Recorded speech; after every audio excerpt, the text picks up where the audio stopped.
Hello, everyone. Welcome back to How to Trade and Switch Markets. I'm Shane Vernier, and this is the week ahead. Today, we're going to talk about some of the key events that are unraveling and going to develop over the next 5 days on the market. We've got a few things that we definitely need to look at news-wise.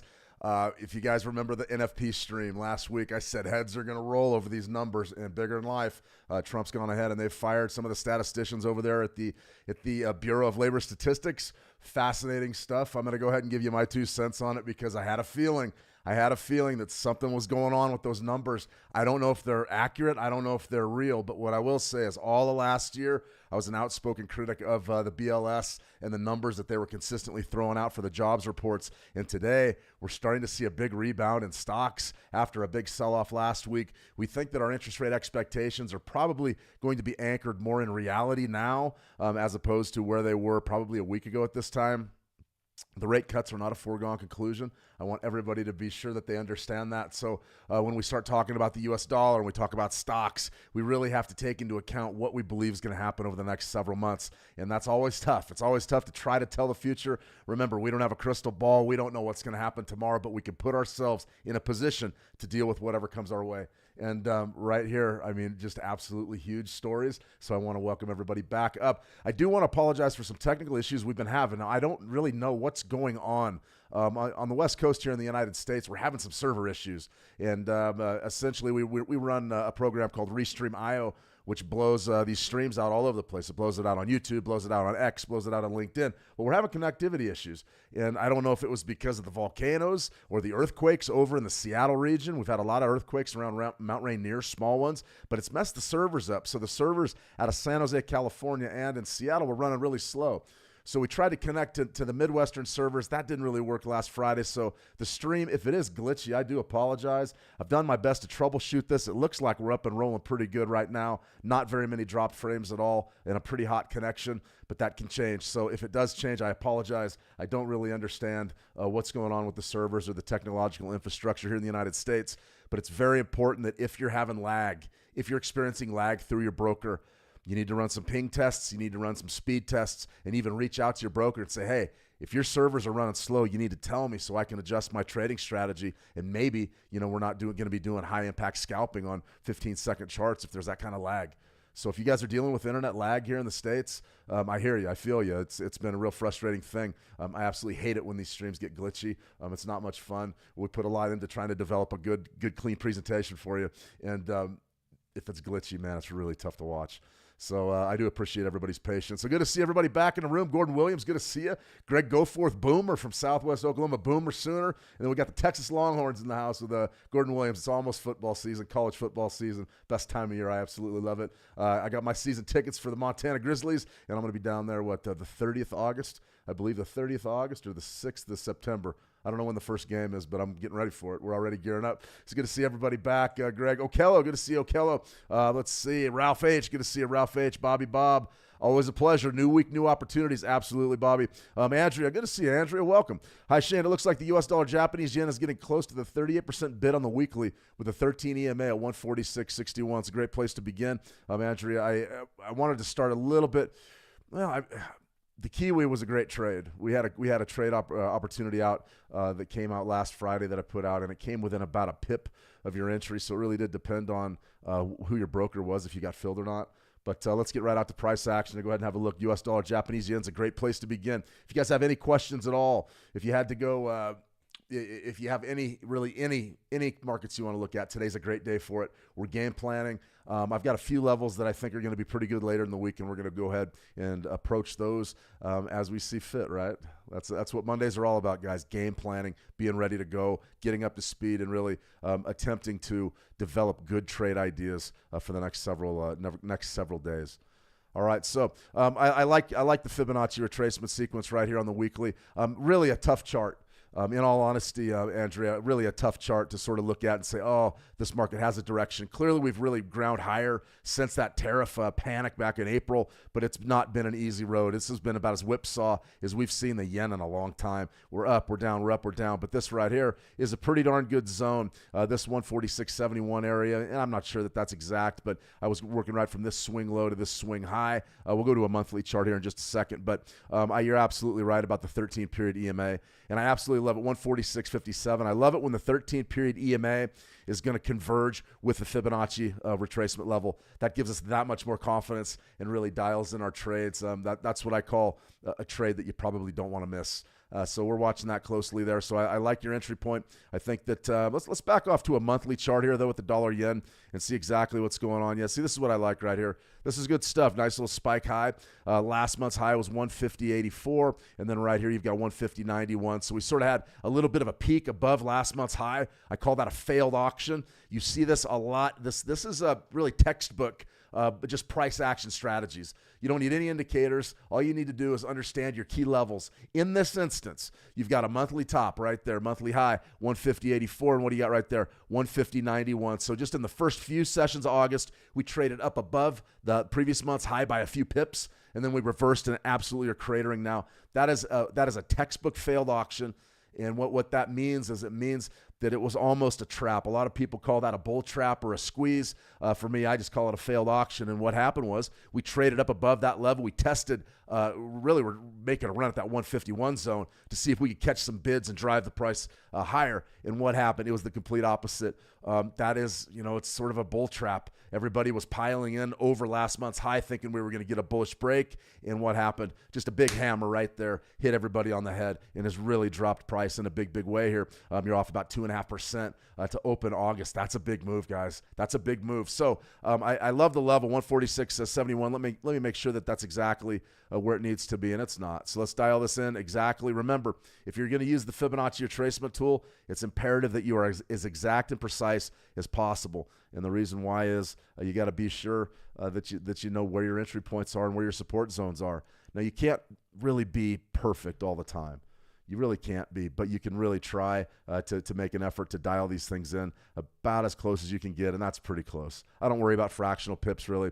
So right there, 146.69, a couple of things that this zone has going for it. We'll have a trade idea out a little bit later today, and this may be it. But right there, you can see we've got a monthly Bollinger midpoint. That's big. I call that the 50-yard line. That's sort of where the Bulls and the Bears slug it out in terms of the Bollinger Bands. But right there, our Bollinger midpoint is going to be right around 146.76. We've got 146.69 at 38%.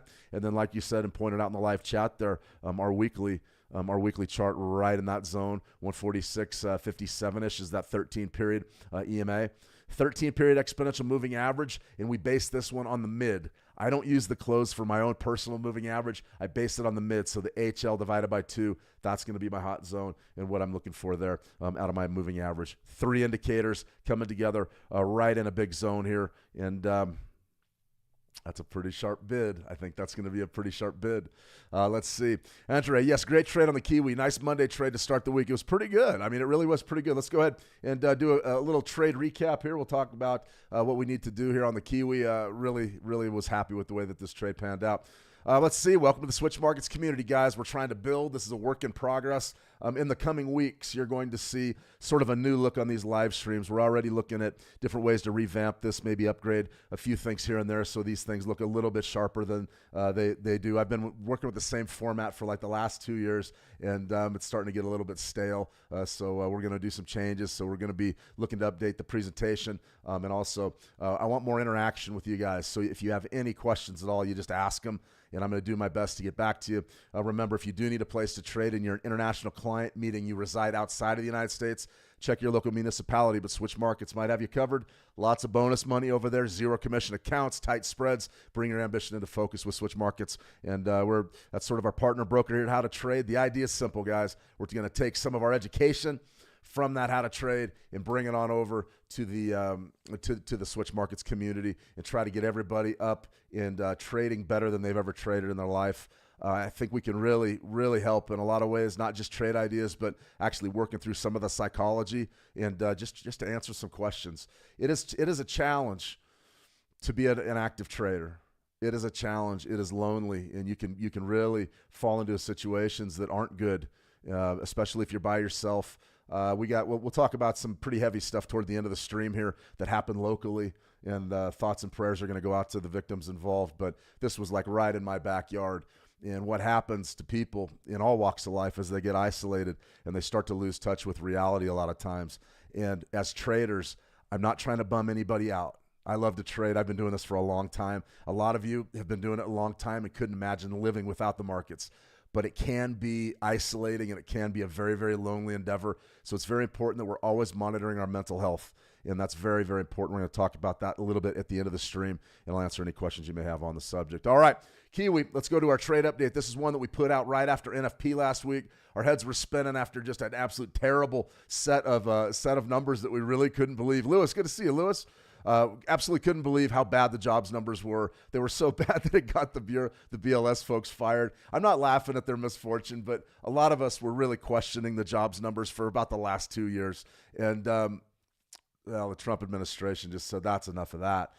I don't know if it was the right thing or the wrong thing, but it got everybody fired. We're going to talk about that too. But what it did do, what that big number did, was it brought this Kiwi into play. It brought an absolute ton of volatility towards the dollar. And if you remember, this chart right here was our trade idea. I posted that about 3 hours after NFP. And what happened? Well, we had an absolutely fantastic look. You can see Friday's high was right up there at 59.29, and today's high was right up at 59.30. So think about that. We only went one tick, and then we reversed back down about 25 pips, 30 pips. That's pretty good stuff, guys. That's another failed auction. So there's a lot of traps out there. I don't think I would be playing breakouts right now on the Forex. I would be looking rotation. I'd be playing support and resistance zones. This one depended on your broker. 59.33 was our level. I believe we had 59.30. I think I put 59.32 up as a potential entry point. And right here, you had 59.36. So our 59.30 was 6. The fractional pip is 6. So you were about 1.4 pips or a pip away from your entry. That really would have depended on who your broker was. Remember, all the brokers, the prices are a little bit different. So if you were in a position where your broker or liquidity provider decided to trade higher and snap up all those orders, then you got filled. If not, you might have missed the trade. I always, when I see something, when I see with price go within a pip of what we're trying to do with our entry points, you have to, you really have to take the trade. Now you say, Shane, how am I going to do that? I said, well, 59.33 was our level. I put down a 59.32 entry point, and we're at 59.30.6. I mean, you're right there. That's a decision that you're going to have to make. Personally, I like to shade at least 5 pips. That was one I was real conservative with because of the NFP. I didn't want to necessarily dive into it, but on today's open, you had to really be there going, yeah, we got to take that trade. Pretty darn good one. It's already cashed in, so if you guys got that one, great. Andrea, yes, great trade on the Kiwi. Nice Monday trade to start the week. That's exactly what I thought. I was really happy to see how that one panned out. Pretty good stuff right here. All right, let's go ahead and see what we have right here. This is a trade that I was stalking. This is the 9 EMA with RSI confirmation, and I was really hoping to get this, and in hopes for children and losers, so we don't hope. But this is spot gold, 5-minute chart. And today's been an interesting day for spot gold. It's sort of rotated around. You had really a tremendous short-term run-up right here, right around the U.S. Open, and then you sort of pulled back into the center of this range. So for me, I'm thinking rotation, but I'm also thinking this might be a pretty good area to sort of buy a pullback here during the U.S. session. So the problem is we don't really have our criteria. About 10 minutes ago, I was pretty confident we were going to have this trade to execute. We just didn't get into oversold territory. So now we're sort of waiting for a buy signal, but it's not going to do us much good. I would be very careful trading 5 minutes, 1-minute charts, 15-minute charts without any sort of confirmation on just the flat 9 EMA strategy. Be very careful with that, guys. You're going to want to make sure that you cover your bases. And one of the ways that you can really avoid those choppy markets, those flat markets. Remember, when I say rotational, essentially I'm talking about flat price action. I'm talking about price just really not moving directionally either to the bull or to the bear. This is one of those markets where I would call it a little bit higher risk trading making this type of trade here on the gold 5-minute chart right now for this time of day. But if we do see a little bit of a dump maybe, and then we get beneath that 30, I'm willing to take that risk right off the bat. I think we can get in there for a real tight scalp and see if we can put some more points on the board here on a Monday. Sort of fits into our psychology, keeping our risk low, our risk limited. I don't want to go into a hole today. We're going to talk Monday psychology in just a second. U.S. dollar, Canadian dollar. This is one that we definitely were targeting last week. We talked a lot about the sort of the budding trade war between U.S. and Canada.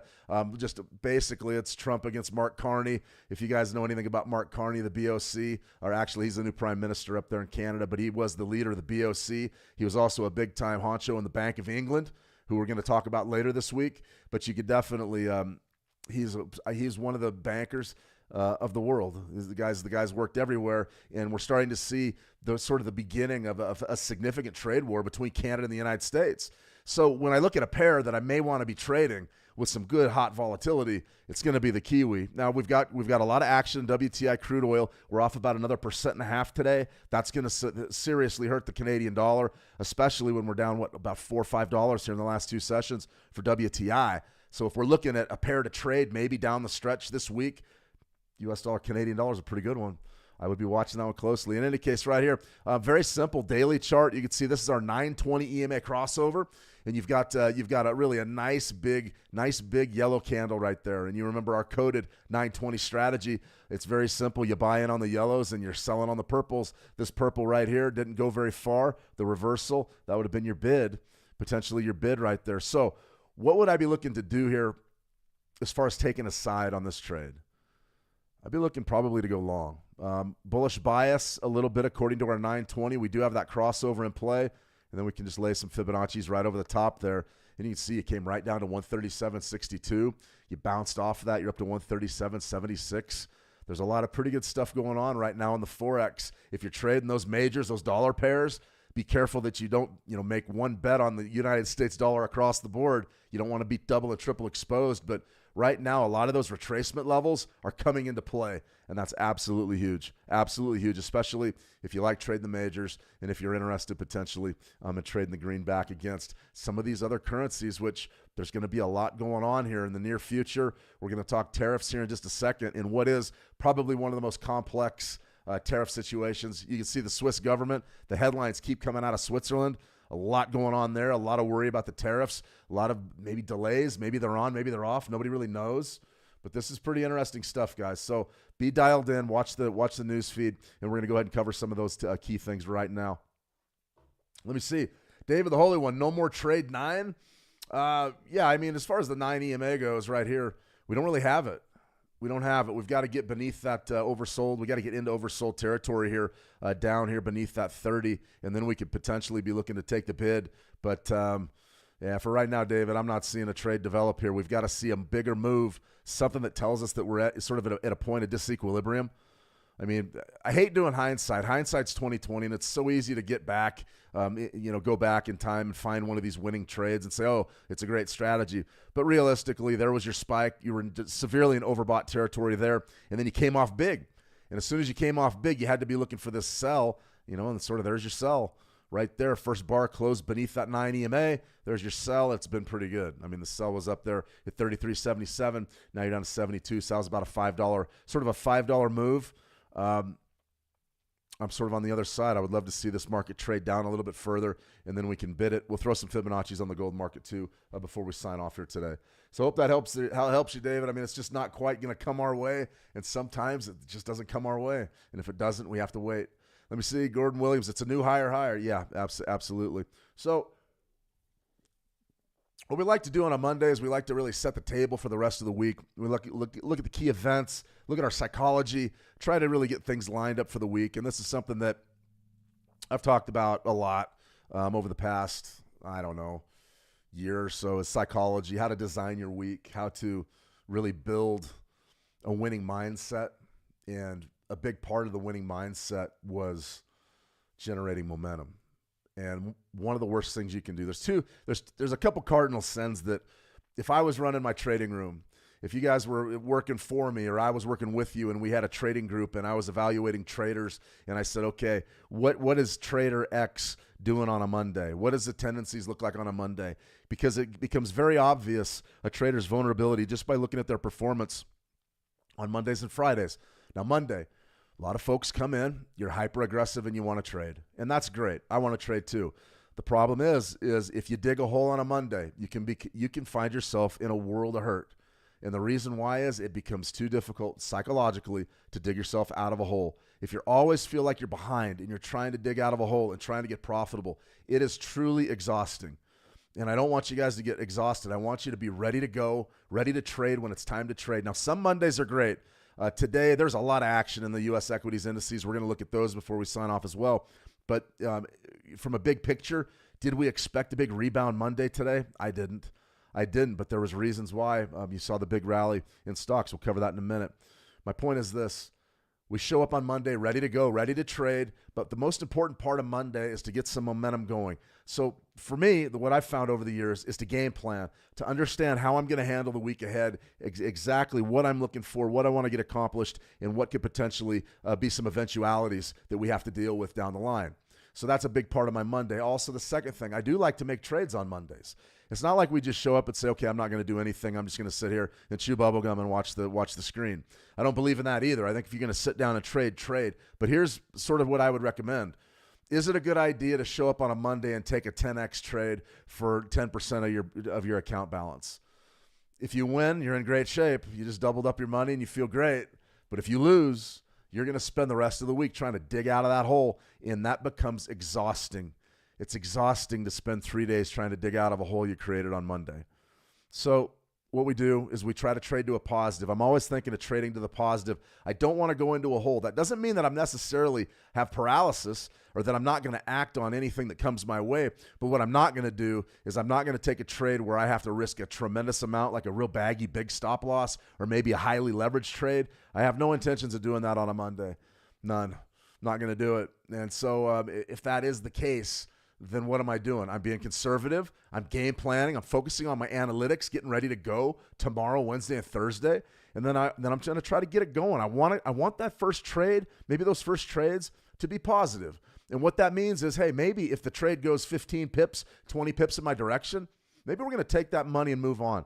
Now, the way that I was taught in the futures market was really hyper conservative on Mondays, like taking 2 and 3 ticks on a trade and trying to take 4 or 5 trades and just piling up as safe as we can, just piling up as many ticks and start trading with other people's money as fast as we could. That's how I was taught. And I don't necessarily disagree with that. That's a good way to approach business, especially trading. But what happens is a lot of times if you're trying to be that conservative and that fine, you don't get anywhere. You don't get anywhere. You'll win 3 ticks and then you'll turn around and give back 3 ticks. So what I recommend is staying within your game plan, maybe cutting your leverage down just a little bit, maybe not taking trades where you have a huge stop loss. The goal is to have some momentum going. We got to get it going. And if you're taking big risks on a Monday, sooner or later you're going to lose. And when you do lose, then you're going to say, well, it looks like I'm digging out of this hole all week. And that is demoralizing. It is really difficult to be in this game for a long period of time if you're constantly trying to get back to even. You got to figure out a way to get into the green and trade to the green. Let me see. Adon, is it a sell or a buy? Right now, nothing for gold. It's not a buy or a sell in my view. We're gonna pull up the macros on it here in just a second, though. All right, this is the week ahead, week 32. I believe it's week 32, somewhere in there. We're over halfway through the year. Monday, it's a quiet day today. There's only a very brief news item that I'm going to cover here. Tuesday, ISM PMIs and the S&P Global PMIs. Don't expect much out of those.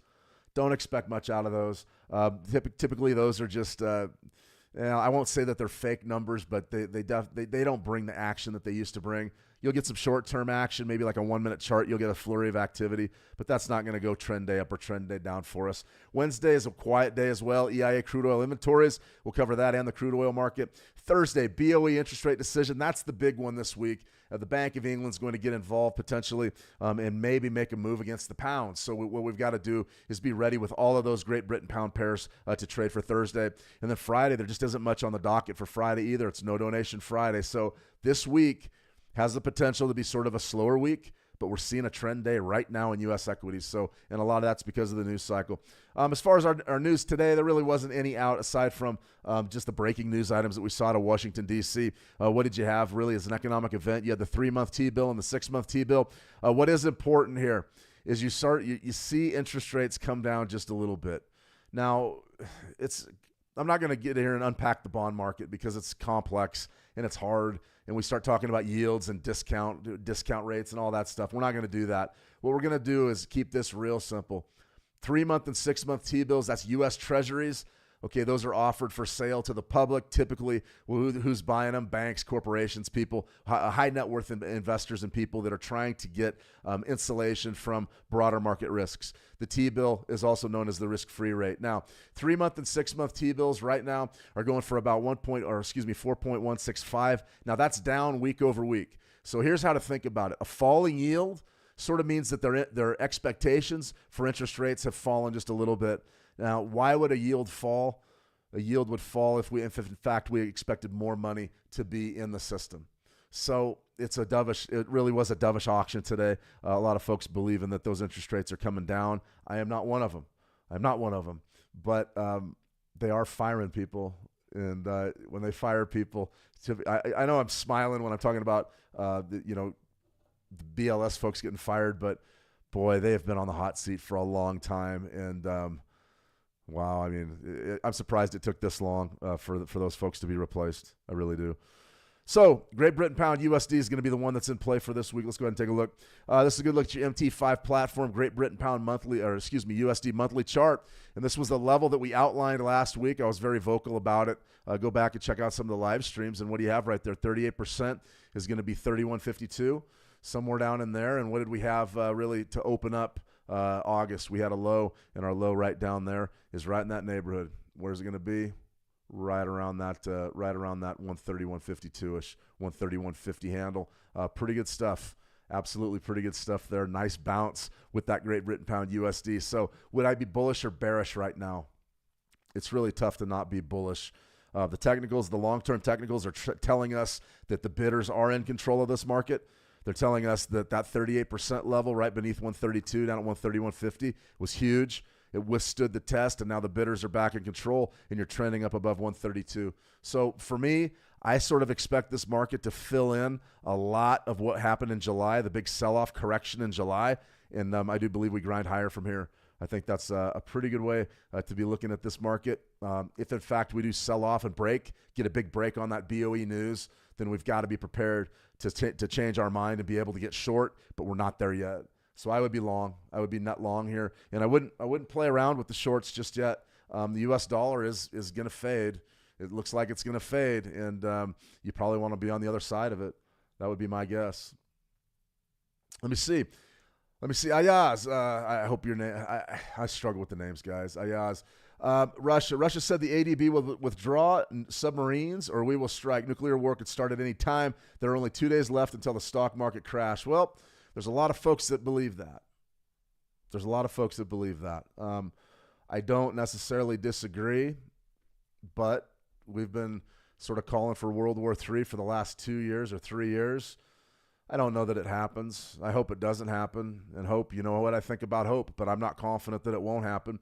Right now we have a very serious situation, and there's a lot of saber rattling. There's a lot of high-stakes negotiation. I believe the U.S. envoy is going to Russia for high-stakes talks later this week. So there's a lot going on that front. We're going to cover that as it unravels. But for right this minute, we're not in World War III yet, and that's a good thing. So 2 days until the stock market crashes. I'll remember you said that. Let's talk about stocks right now. Let's go to our U.S. 30. The big level for me on the U.S. 30, this is a monthly chart. Let's go down to a weekly. You can really see what's developing here with regards to the key level, which is 45,000. There's no question that lid, really the lid that's been on the market, up around, 45? I'm just going to eyeball this. Somewhere right in there. That's what's 45.2. But the point is this. You have to know exactly what to do around key levels. And this is sort of how you do MT5 if you want to dial it in exactly. I just want 45,000 even. 45,000 even. Boom, boom, boom. What do you got? Okay. You have to understand key levels. If you're going to be a trader, a lot of folks don't believe you do. You do. And that's prima facie evidence right there. That's as easy as I can really make technical analysis, guys. That is as easy as I can make technical analysis. 45,000, you can see right there. You tested it and failed there. You tested it there. You tested it there. And for about the last month, you tested it there in a big, big way. For me, I take a look at what could potentially happen at 45. There's really only two things that can happen from a given level. Either price can go up or it can go down. And right here, I'm looking at 45 saying, well, the sellers have defended it 1, 2. I mean, take a look, honestly. 1, 2, 3, 4, 5, 6, 7, 8 weeks, 7 weeks. Okay, so that's a big deal to me. So I'm watching 45,000 closely in the US 30. If we break above that zone, then I have no problem buying. It means we're going to make another leg up and probably go to 47.50. Eventually, we will get to 50,000. It will happen. It's just who knows when. But that essentially is what we're looking at for the US 30. Should we be long or short? I'm neither right now, or neither. Depends on where you're from, what neighborhood you're from. But I'm not. I'm in no hurry to go running headlong into this market. I can understand if you're short and you're going to stop yourself out up above 45,000. I get it. That's not a bad way to play this because you could get a big time correction. Now, if I wanted to buy, though, can I really buy from this area? I'm finding it hard to justify a bid right here. I really am. But if you were going to hold longs, one of the ways that we hold longs is a lot of folks will just bid on the open, betting that you're going to get that retracement back up into last week's sort of guts. And then what do you got right there? You've got that low, and you've got to be aware of last week's low. If you trade beneath last week's low, you could really wash this market out, especially if Ayaz's prediction comes right. It proves itself to be right. If we're talking World War III and there's only 2 days left until the stock market crashes, well, we're going to be watching. I don't necessarily believe that to be the case, but it is possible. 45,000 is huge in the US 30. Don't forget that level, especially if you're trading big-time leverage up there on that US 30. Okay, you can see we're just not going to get our trade right here in this gold. Let's go ahead and back off. Let's go back to our yen chart. I want to go ahead and pull a gold, sort of a gold macro chart because I talk a lot about gold. We all trade gold. Gold's one of the biggest, I would say, if not the biggest commodity out there. It's certainly one of them. So we're going to end with gold and crude oil here. I'm going to give you my rundown and tell you what I think. This is fantastic stuff, though. I mean, this is a weekly chart. You can see the explosive uptrend that really started at the beginning of this year. It's kind of over. It really is. It's kind of over. So boom. I mean, just absolute explosion from January through April. And that's tariff angst. That's sort of a changing of the guard. The inflation got out of control, yada, yada. But right here, we are flat. The gold market's flat. It's been just chopping traders up left and right. So be very careful if you're trading gold. I'll give you a short-term level right here to watch here on a daily time frame or a 4-hour. But this type of zone right here, these types of levels you got to be aware of. 3,500, that's the key level. It's like 45,000 in the US 30. 3,500 is the key level in gold. Do we go up and check that level out? I've been waiting for months now to make another run at 3,500. I don't know that it happens. But if it does, we're we're going to be ready. So we're going to be ready probably to sell right in front of 3,500 and play a short scalp. And if we break, we're going to be buying pullbacks right up in this zone because in my view, once we break 3,500, we're going up to 3,750, which will be your next quarter handle up there. A lot going on in gold. Not much going on in gold. I know I'm talking in circles, but it's the truth. Right here, this is an interesting type of a chart because a lot of folks are going to sit here on the daily and say, okay, it's a trend. We're trending on the daily, and we're not. We're really not. What I like to point out to people that, I get a lot of folks say, Shane, what do you use Bollinger Bands for? You don't really use them as market entries or anything. They tell me exactly what the market's doing, what market state is. And it's very simple. When you get these Bollinger Bands to flatten out and be parallel and shrink, that means the market is definitely in rotation. It's moving sideways and it's flat. There was an old rule that I was taught. I don't really abide by it because I got a lot of rotational trading strategies. But sort of the rule that I was always taught was when the alligator's mouth is closed, you don't trade. And you see right here, that would be the eye, and that's sort of the mouth. That's the gator's mouth, and it's closed. So if you see the gator's mouth shut, maybe you don't trade it. For me, I like to trade flat markets. I don't really have much of a problem with them. This would be more of a complex trade, but I don't necessarily mind taking it just because the risk is going to be relatively low. So what you could do here is you could definitely work a Fibonacci retracement sequence here off the last, 4 days range. You could certainly do that. There's your NFP range. And then now what happened today, we sort of pulled back. Well, you've got just an abundance of indicators right there, right down around 33.41. You've got a Bollinger midpoint right at 33.39 and a 13-day EMA at 33.38. So this area, this $2 zone between probably 33.41 and 33.39 is pretty solid downside support. So you're going to want to be very, very careful with trying to short through that support. So that's absolutely huge. Be careful there. As far as what could we do, maybe. Could we get some converging indicators? Well, multi-time frame analysis to me is a big deal. I mean, it's a really big deal. And you can see it right here on the weekly. We've got a weekly moving average way down the queue. Let's back up to our monthly. Do we have anything really setting up on the monthly? Nope. We just got a big bullish, sort of a bullish pyramid, or excuse me, a bullish pennant. So I'm watching the top side of this market. I think we could probably get long with a little bit of meaning over last month's high, but we've got to be patient and wait first. We're not there yet. We're not on that breakout just yet. So for me, I think you could probably get away with buying those pullbacks there on the daily. But what you have to do is you have to be very, very conservative with your risk management. Remember, this market's flat and it's not trending. Don't be fooled. Don't get fooled by a market that looks like it's trending on short time frames, but it really is just sort of moving flat. We haven't done anything in the gold market pricing-wise in a long time. We've rotated and just sort of, this is what this chart shows us, is we are just sort of oscillating back and forth right up there, 34.50, and then down, and what's the low there, 32.50, and then you're back up, and now you're down. You can see what's happening here. We're trading in a phone booth. It's flat. Those daily ranges are ugly, a lot of dojis in there. That's tough to trade. Tough to trade. Let me see, Rafia. Good to see you, Rafia. Hi, how are you? Let's see. How about the Dow Jones? Well, we just sort of went over that US 30, the Dow Jones. My game plan for that market is relatively simple. I'm watching 45,000 like a hawk, and that sort of is the line in the sand. So if you wanted to sell up there, you probably could. You could be patient and wait for price to break above 45,000, and then we could build the pullback buys to try to get long in that market and get in on a big bullish run. We could certainly do that. For me, I'm watching it closely. I'm sort of I'm neutral right now. I know we're up about 500 points today, something like that, but we're neutral. I wouldn't be diving into this market just yet. Wait. There's nothing wrong with waiting, especially on a Monday. All right, let me see.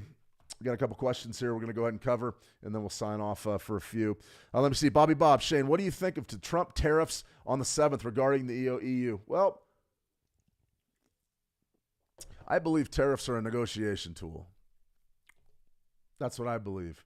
So what's happening here? Headlines. Here's the headlines. EU will delay planned U.S. tariffs for 6 months to allow for trade talks. Okay. Trump says he will raise tariffs on India over Russian oil purchases. Okay. Swiss tensions run high as clock ticks on U.S. tariff deadlines. So if we're looking at these headlines, it's all about tariffs. And this guy right here Loves being in the headlines. Loves it. He wants the news to be as big as it possibly can be because it's a negotiation chip. So right here, let's just go ahead and give this a click. Swiss tensions run high as clock on U.S. tariff deadline. Switzerland was hit with a 39% U.S. tariffs, which are set to come into effect later this week. Concerns about the business and economic impact. It's unclear if Switzerland and the U.S. will strike a trade agreement ahead of the deadline. This is exactly where Trump wants them. I'm telling you, this is right in his wheelhouse. Tensions run high. They're looking at a 39% tariffs. You're more than likely going to see a big negotiation this week. No question about it. Do they reach a trade deal? I think so. I think you'll see concessions. Nobody wants a 39% tariff, really. I mean, that's absolutely huge. So it's a 39% tariff. And what's made in Geneva? What, the watches? So if you were going to buy a Rolex or something like that for $10,000 and you're going to have to tack another $4,000 on it, I mean, that's tough. That's tough. I don't think anybody wants to see that. Would not shock me if Trump cut that down to 15% if he got what he wanted. And I don't really know what they're asking for out of Switzerland. Probably something from the banking industry, something from the I don't know. I would say. Well, I got to watch what I say there. I'm not going to say that, but. I would say that part of any trade deal with Switzerland will be more transparency into their lending framework and into what the SNB does. The Swiss National Bank, they're the cowboys. They do whatever they want. They don't tell anybody. It will not shock me if part of Trump's deal is more financial transparency. As a matter of fact, I would bet on it. So that's what we're looking at there. You're absolutely welcome. Can you say something about silver? Yeah, I wish I had a pile of it. Yeah, we can look at silver here in just a second. We'll look at the Swiss franc and we'll look at silver and we'll see. But the last thing I want to cover news-wise is this. Trump spokes conspiracies about jobs data as White House defense firing BLS chief. Now here's the deal. I don't want to see anybody get fired. I really don't. I think it's tough. A lot of those folks are really sharp and they've been in there a long time. But there have been questions. There have been questions about the BLS's numbers for a long time. So I don't want anybody to really think that, oh, well, Trump didn't get the numbers he wanted, so he fired him. That's definitely part of it. But those revisions were epic. And we talked about it last Friday on NFP Live. I said, you wait, heads are going to roll. We called it. We knew what was going to happen. We knew that there was going to be a reaction from the White House against a jobs report that was that bad, and it was bad. So you got to be very, very careful when you try to trade things like this because we knew, we had a feeling that there was going to be repercussions from Friday's numbers. We had a feeling. And the first thing we saw what? We saw our interest rate expectations shift dramatically. We also saw the markets really plummet after that weak jobs data. Now they're on the rebound. So when we're sitting here going, okay, what should we do? What should we do with our money? We got to let things settle down a little bit. We've got tariffs. We've got sort of still the dog days of summer. We've got just really incredible situations that we really don't know what's going to happen.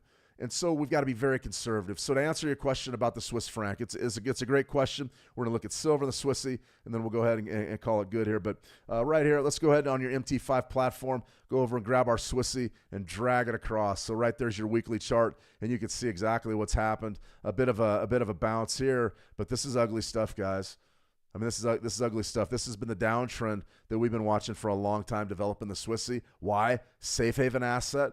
The U.S. dollar's been on it's been on the schneid. I mean, it's just been falling repeatedly. And one of the stronger currencies out there is always typically the Swiss franc. So, is it time? I mean, the question right here from Gordon is, should I be shorting the franc? And it's not necessarily a bad idea. Let's go ahead and pull up. We had a trade idea out on the Swiss franc last week, and it didn't work. Because we got caught up in really the issues. I mean, this right here was our short, and we got run out of this thing right up in here before we got the big plunge down to our profit target. So if you stayed in that trade, you won, but it was really difficult. I pulled the plug on it.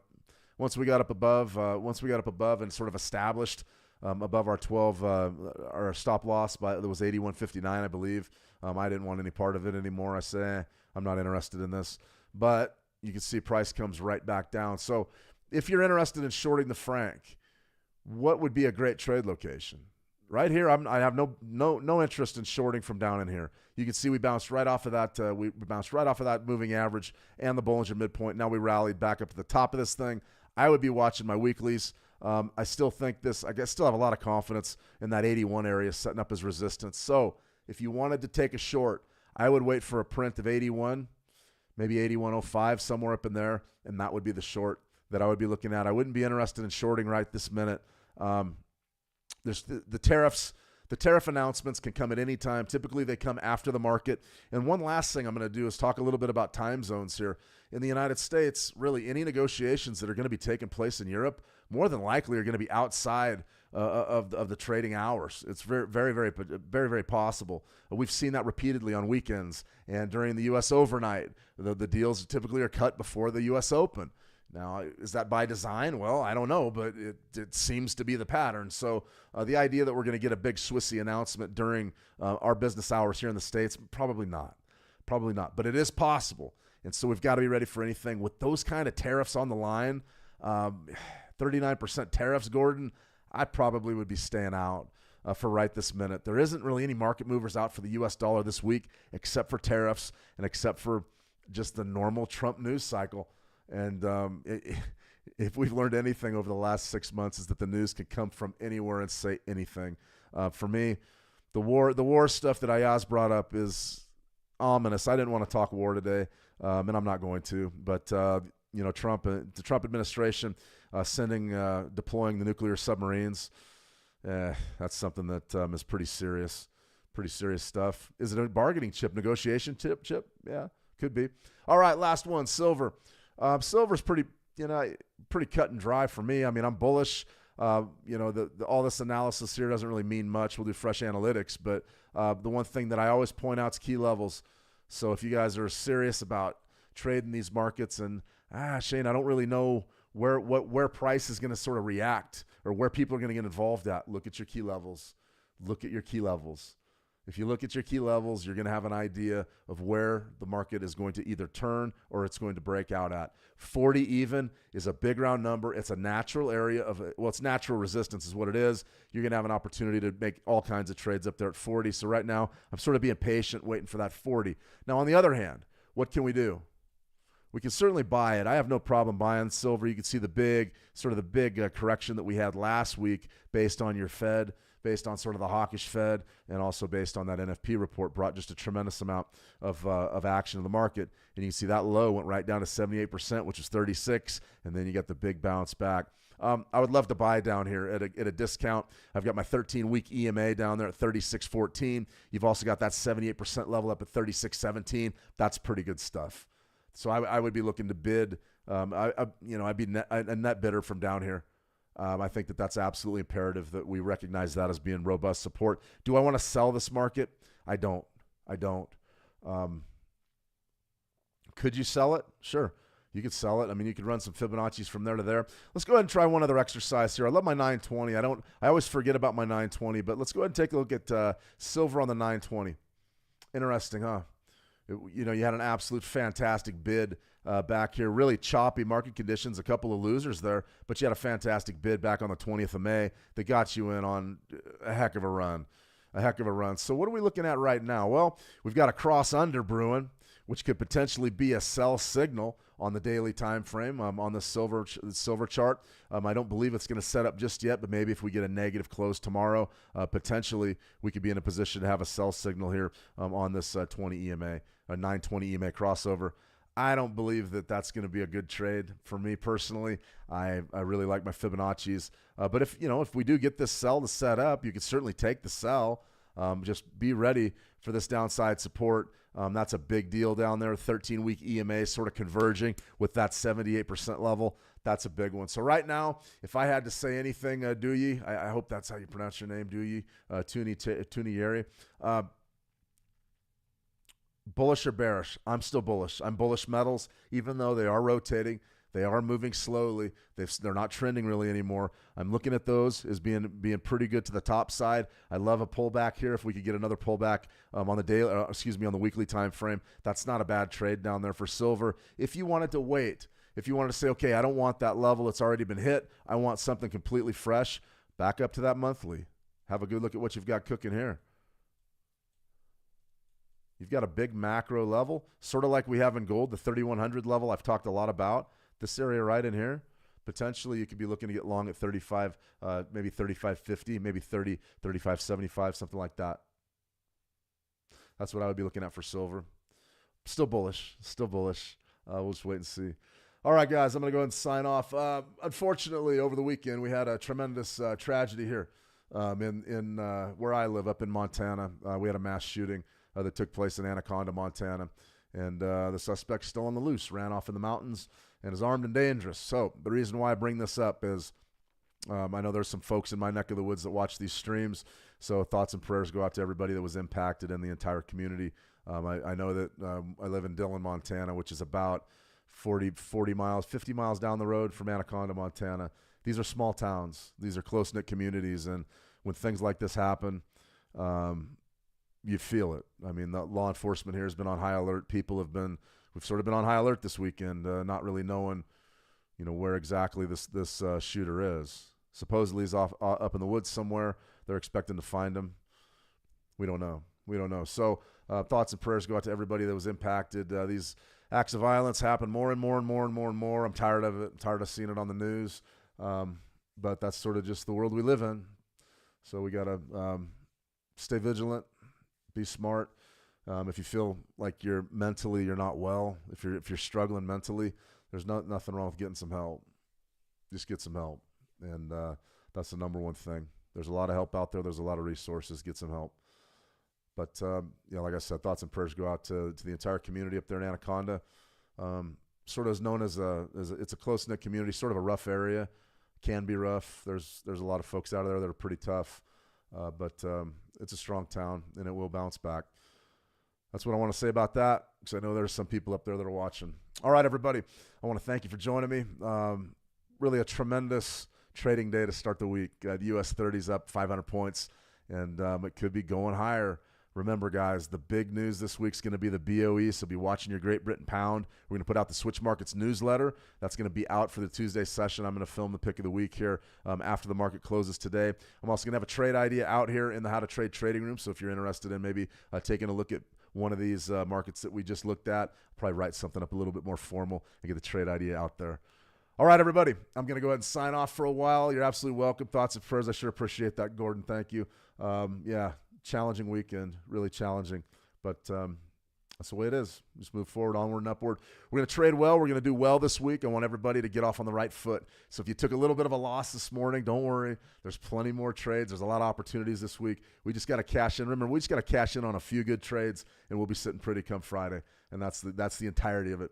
All right, guys, I'm going to go ahead and sign off here for a few hours. I'll be back tomorrow. We're going to be doing all sorts of different things. Check out our How to Trade live stream schedule inside of the trading room, and we're going to be back at the same time tomorrow. See if we can maybe do a workshop. What is tomorrow? I already forget. So many things. Yep, Market Watch, the Fed jobs and recession. We're going to cover the news cycle. There's going to be more about this Russia situation. We're going to be into that deep, and then we're also going to be talking about what exactly happened with the jobs numbers. Unbelievable. Absolutely unbelievable. All right, everybody. You have a fantastic trading day. Have a great week. Trade the action well, and we'll talk soon. See you.